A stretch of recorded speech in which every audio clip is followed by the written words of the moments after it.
Chemistry class 9 बाब ॿियों सबक पंजो हिस्सो ॿियो नील बोहर वारो एटमी model Niels Bohr atomic model आउं आहियां केमिस्ट्री जो उस्ताद नजीउल्ला चन्ना अव्हांखे सिंध ऑनलाइन स्कूल में भलीकार असांजे जो कि लेक्चर जो मौज़ू आहे limitations of Niels Bohr atomic model Niels Bohr जेको पंहिंजो एटमी मॉडल 1913 में पेश कयो हुयो उन जूं खोटूं उन जा नुक्स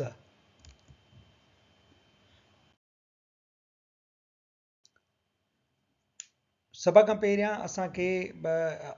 हाइड्रोजन स्पेक्ट्रल लाइन जेको आहे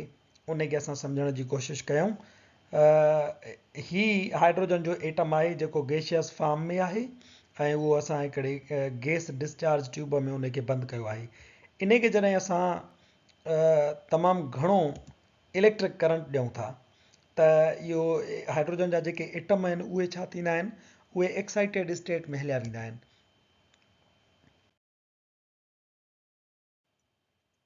एक्साइटेड स्टेट में हीअं थींदो आहे त हाइड्रोजन जो एटम आहे मिसाल जे तौर ते उन जो इलेक्ट्रॉन पहिरें शेल में पियो थो मूव करे पर उनखे एनर्जी मिलंदी बिजली जो करंट मिलंदो एब्जॉर्प्शन ऑफ एनर्जी थींदी हाणे बिजलीअ जो जीअं करंट मिलियुसि त इहो इलेक्ट्रॉन मथे जंप करे वेंदो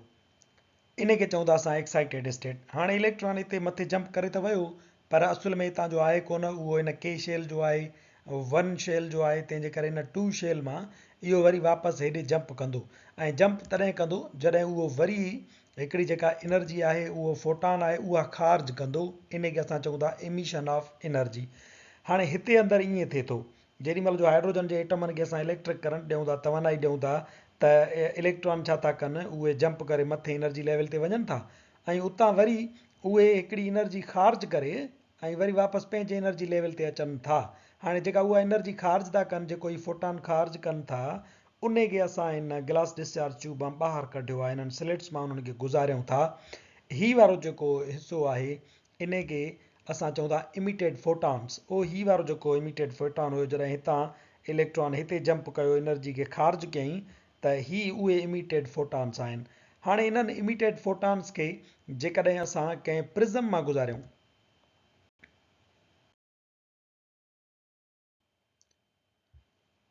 जॾहिं हिननि इमिटेड फोटॉन्स खे असां हिन प्रिज़म मां गुज़ारियूं था त इहो प्रिज़म छा कंदो इन तव्हांखे ख़बर आहे त प्रिज़म छा कंदो आहे डिस्पर्शन ऑफ लाइट कराईंदो आहे हाणे हेॾां हे फोटान जेका रोशनी आहे जेका एनर्जी आहे तवानाई उहा अचे थी प्रिज़म मां जीअं गुज़री त इनखे छा कराई डिस्पर्शन कराई इनखे पखेड़े छॾियईं dispersion of energy or light based on frequency of photon ही जेको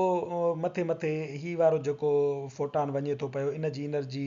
फ्रीक्वेंसी तमामु घणी आहे ही जेको ॿियो फोटान आहे उन जी एनर्जी थोरी घटि आहे ही वारे फोटान जी अञा घटि आहे ही वारे फोटान जी अञा घटि आहे ईअं असांखे हिकिड़े क़िस्म जी पटी मिलंदी आहे उन पटीअ खे जेकॾहिं असां खणी ऐं कलर्ड जेको असांखे हिते स्क्रीन ते कलर्ड पैटर्न हासिलु थियो आहे उहो असां ॾिसूं त असांखे कुझु हिन तरह सां हासिलु थींदो आहे इन खे असां चवंदा आहियूं स्पेक्ट्रल लाइन हाणे ही स्पेक्ट्रल लाइन्स आहिनि जेके असांखे नज़र अचनि थियूं पियूं इहे ईअं ठहंदियूं आहिनि इनखे सम्झणु ज़रूरी आहे पोइ असां नील बोहर जे एटमी मॉडल खे सम्झी सघंदासीं अॻिते हली करे जॾहिं ॿिया तरीक़ा डेवलप थिया हिन ई स्पेक्ट्रल लाइन ते या हिन जेका रोशनी अचे थी पई इन्हनि ते जेॾीमहिल जो वरी मैग्नेटिक फील्ड अप्लाई थी त पोइ ही जेके लाइनूं असांखे हिकु हिकु लाइन नज़र अचे थी इहा वरी लाइन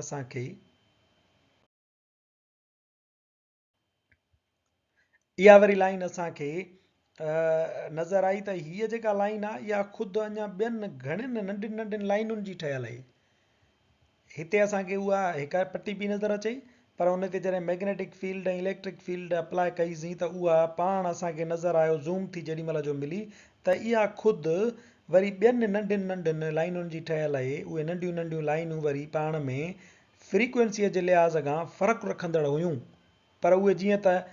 मैग्नेटिक फील्ड खां अलावा असांखे नज़र न पियूं अचनि जॾहिं उहा अप्लाई कईसीं त पोइ ख़बर पई हाणे इन्हनि सीरीज़ जो वरी पंहिंजो पंहिंजो नालो आहे लेमन सीरीज़ आहे पोइ बामर सीरीज़ आहे ऐं ब्रैकेट सीरीज़ आहे फंड सीरीज़ आहे इन्हनि में जेका असांखे खुलियल अख सां नज़र ईंदी आहे उहा बामर सीरीज़ आहे जेका विजिबल रीजन में हूंदी आहे हाणे इन खां पोइ असां सम्झूं था limitations of Bohr's atomic model उहे कहिड़ियूं हुयूं केमिस्ट्री जे क्लास 9 में 5 जेके आहिनि लिमिटेशन्स ॾिनल आहिनि बोहर जे एटमी मॉडल जूं असां वारे वारे सां हिकिड़े हिकिड़े खे बयानु कंदा हलंदासीं नंबर पहिरियों लिमिटेशन बोहर जे एटमी मॉडल जो ही हुयो त it explains only the mono electronic species like hydrogen और लिथियम आयन और बेरिलियम आयन। बोहर जो एटमी मॉडल जेको हुयो उहो हिकु इलेक्ट्रॉनी एटमनि खे ई बयानु करे पए सघियो। फॉर एग्जाम्पल हाइड्रोजन उन वटि हिकु ई इलेक्ट्रॉन हूंदो आहे, उन जी वज़ाहत बोहर जो एटमी मॉडल करे पए सघियो। लिथियम आहे त उन में टे इलेक्ट्रॉन हूंदा आहिनि, पर उहो जेॾी महिल जो मोनो इलेक्ट्रॉनिक स्पीशी में तब्दील करे थी पए वियो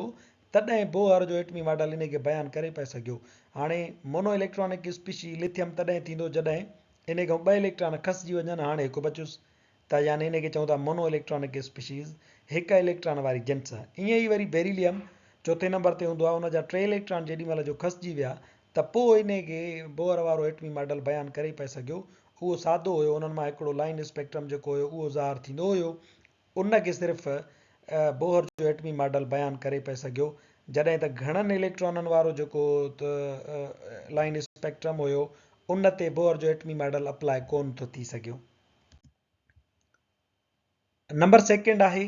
it could not explain the spectra obtained from larger atoms. जेकी वॾा एटम हुया उन्हनि मां हासिलु थियल जेको स्पेक्ट्रम हुयो उन खे बयानु नील बोहर जो एटमी मॉडल करण में नाकाम वियो। हाणे ही मिसाल जे तौर ते एटम आहिनि, उन्हनि में टे टे इलेक्ट्रॉन, चार चार इलेक्ट्रॉन आहिनि। ऑक्सीजन जो एटम आहे, उन में 8 इलेक्ट्रॉन आहिनि। उन्हनि 8 इलेक्ट्रॉननि जो या 4 इलेक्ट्रॉननि जो जेको स्पेक्ट्रम हासिलु पियो थिए उन खे बयानु करण में नाकाम वियो। ही वारो जेको स्पेक्ट्रम असांखे मिले पियो जंहिंमें मुख़्तलिफ़ जेके आहिनि फ्रीक्वेंसीज़ वारियूं नंढियूं नंढियूं लाइनूं जेके हुयूं उहे बि उन में ज़ाहिर थियनि पियूं,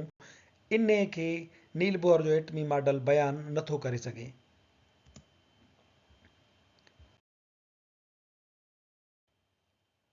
नंबर टियों नुक़्तो आहे Bohr's model of an atom failed to explain the Zeeman effect of magnetic field on the spectra of atoms.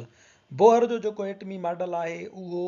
एटमनि जे मथां ज़ीमैन जे इफेक्ट जी वज़ाहत न करे सघियो। ज़ीमैन जो इफेक्ट छा आहे? ज़ीमैन जो इफेक्ट इहो आहे त तव्हां जेॾी महिल जो हिन स्पेक्ट्रम ते मैग्नेटिक फील्ड अप्लाई कयो ऐं पोइ जेका तव्हांखे रिज़ल्ट मिले, हे जॾहिं टुटी थियूं वञनि त उन खे नील बोहर जो एटमी मॉडल बयानु न पए करे सघियो। मिसाल जे तौर ते बोहर छा ॾिठो त हिकिड़ो 1 शेल आहे, ॿियो 2 शेल आहे, टियों 3 शेल आहे, चौथों जेको आहे सो n शेल आहे। त जेकॾहिं को इलेक्ट्रॉन एल शेल में आहे ऐं उहो के शेल ते जंप थो करे त हिकिड़ो फोटॉन जेको आहे सो ख़ारिज कंदो ऐं उन जी पटी जेका आहे सो उहा हिकिड़ी ठहे पई। या वरी हुन इहो सम्झो त जेकॾहिं हिकिड़ो इलेक्ट्रॉन एक्साइटेड थी करे 3 शेल ताईं वियो आहे ऐं उतां जेकॾहिं उहो हेठि थो जंप करे त उतां हे फोटॉन रिलीज़ कंदो, उन जी हिकिड़ी पटी ज़ाहिर थींदी। या एन शेल तां जेॾी महिल जो इलेक्ट्रॉन हेठि जंप कंदो त उन जी जेका पटी आहे उहा हिते ज़ाहिर थींदी। इहो बोहर जेको आहे सो इन मामले ताईं त पहुची सघियो हुयो,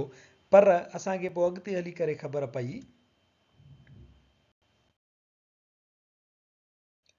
त जेके शेल आहिनि उहे अकेला कोन्हनि के। मिसाल जे तौर ते इहो जेको एन शेल आहे, एम शेल आहे, एल शेल आहे, इहे अकेला कोन्हनि के। इहा असांखे तॾहिं ख़बर पई जॾहिं हिन स्पेक्ट्रम ते मैग्नेटिक फील्ड अप्लाई कई वई। हिकिड़े पासे ॾांहुं एन पोल आहे, ॿिए ॾांहुं साउथ पोल आहे। हाणे जेॾी महिल जो इन स्पेक्ट्रम ते मैग्नेटिक फील्ड अप्लाई थी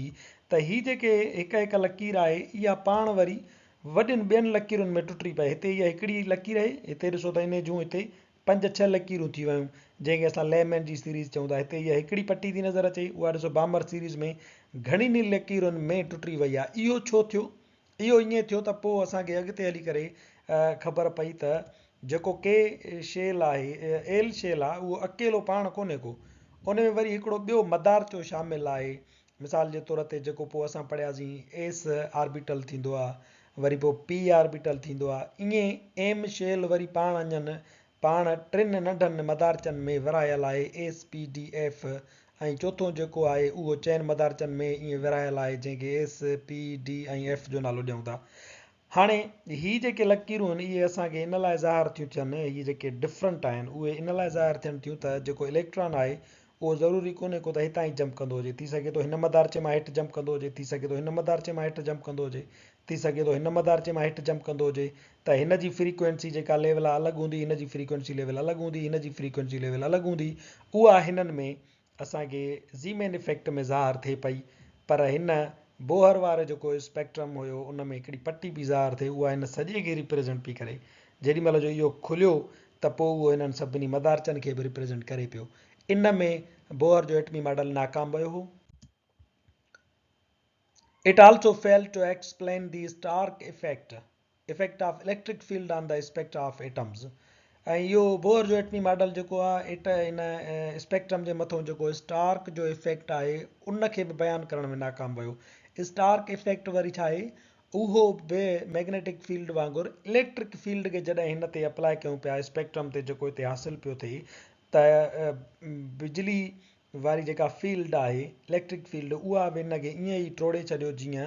मैग्नेटिक फील्ड टोड़े छॾियो हुयो। इन खे पिणु बयानु करण में असांजो नील बोहर जो एटमी मॉडल जेको आहे उहो नाकाम वञे थो। आख़िरी जेका लिमिटेशन आहे नील बोहर जे एटमी मॉडल जी उहा हीअ आहे त it deviates the Heisenberg uncertainty principle. Heisenberg जो जेको गैर यकीनी वारो उसूल आहे उन खां हीअ जेका आहे सो थिड़ी वञे थी, उन खे हीअ बयानु नथी करे सघे। हिन जे नील बोहर जे एटमी मॉडल जे मूजिबि त असां इलेक्ट्रॉननि खे ऑर्बिट्स में ॻोल्हे सघूं था, उन्हनि जो एंगुलर मोमेंटम बि ॿुधाए सघूं था। पर हाइज़नबर्ग असांखे पोइ अॻिते हली जदीद जेका केमिस्ट्री आहे उन में ॿुधायो त एटम जेको आहे सो उनजो इलेक्ट्रॉन जेको आहे उनखे लोकेट करणु, उनखे ॻोल्हणु जेको आहे सो उहो इन जे करे ॾुखियो आहे जो उन जूं ॿ ख़ासियतूं आहिनि। इलेक्ट्रॉन एट ई टाइम पार्टिकल बि आहे त वेव बि आहे, लहर बि आहे त उहो हिकु ज़रड़ो बि आहे। तंहिंजे करे जेकॾहिं हिकिड़ी शइ मालूम कंदव उन जी हरकत त उन जी तव्हां जेका पोज़ीशन आहे उहा मालूम न करे सघंदुसि। वरी जेकॾहिं पोज़ीशन मालूम कंदुसि त उन जी वरी हरकत मालूम न करे सघंदव। इन हाइज़नबर्ग जे अनसर्टेनिटी प्रिंसिपल खे नील बोहर जेको आहे सो उन जो एटमी मॉडल उहो बयानु नथो करे सघे। असांजो अॼोको लेक्चर हिते पुॼाणी ते पहुचे थो। वरी हाज़िर थींदासीं नए लेक्चर सां गॾु। तेसीं ताईं ॾिसंदा रहो सिंध ऑनलाइन स्कूल।